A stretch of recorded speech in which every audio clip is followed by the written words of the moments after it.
തായ്ലൻഡിലെ ഗ്രാമങ്ങളിലേക്ക് നമ്മൾ പോയാൽ ഗ്രാമങ്ങളിൽ എല്ലാ സ്ഥലങ്ങളിലും നമുക്ക് കാണാൻ പറ്റുന്ന ടീ കോഫി ഡ്രിങ്കുകളാട്ടോ.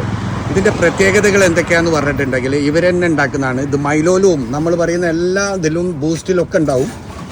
പക്ഷേ ഇത് മൈലോയിലുള്ള ഡ്രിങ്ക് അതേപോലെ നമുക്ക് മിൽക്കിൽ ഇവരെ തന്നെ ഒരു ട്രഡീഷണൽ ഡ്രിങ്ക് ഉണ്ട് കേട്ടോ. അതൊക്കെ ബ്രാൻഡ് ചെയ്തിട്ടാണ് ഇവരിവിടെ ഒരു കോഫി ഷോപ്പ് നടത്തുന്നത്.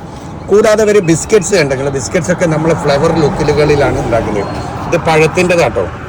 അതേപോലെ കുറേ സാധനങ്ങൾ ഇവർ ഉണ്ടാക്കുന്നുണ്ട്, ഒക്കെ ഫ്ലവർ ലുക്കിലാണ് ഇവർ. ഇതൊക്കെ നമ്മൾ മുറുക്ക് പോലത്തെ സാധനമാണ്. അച്ചപ്പം പോലത്തെ സാധനമാണ്, പക്ഷേ ഒക്കെ ഫ്ലവർ ലുക്കിലാട്ടോ.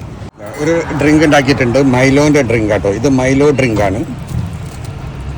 അതേപോലെ ഇവർ ട്രഡീഷണൽ ഡ്രിങ്കാണ് ഈ കാണുന്നത്. നമ്മൾ